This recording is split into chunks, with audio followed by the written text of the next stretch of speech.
सद्गुरू शंकर बाबा महाराज की जय च्या जयघोषणांनी परिसर दुमदुमून गेला।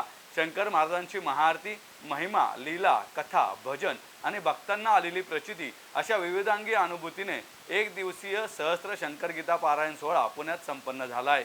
सातारा रस्त्यावरील शिवछत्रपती शिवाजी मंगल कार्यालय धनकवडी येथे श्री स्वामी भक्त मठाधिपती गुरुवर्य दादा ठोंबरे यांच्या मार्गदर्शनाखाली श्री सद्गुरू शंकर बाबांच्या एक दिवसीय सहस्त्र शंकर गीता पारायण सोहळ्याचे आयोजन करण्यात आले।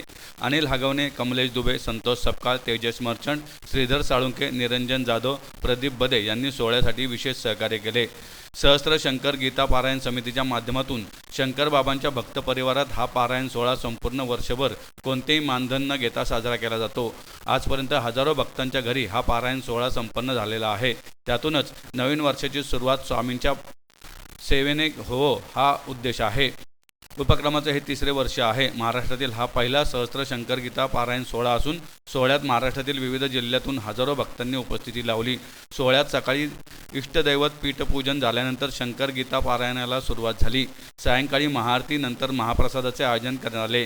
त्यानंतर विविध भजनी मंडळांची भजन सेवा सादर झाली।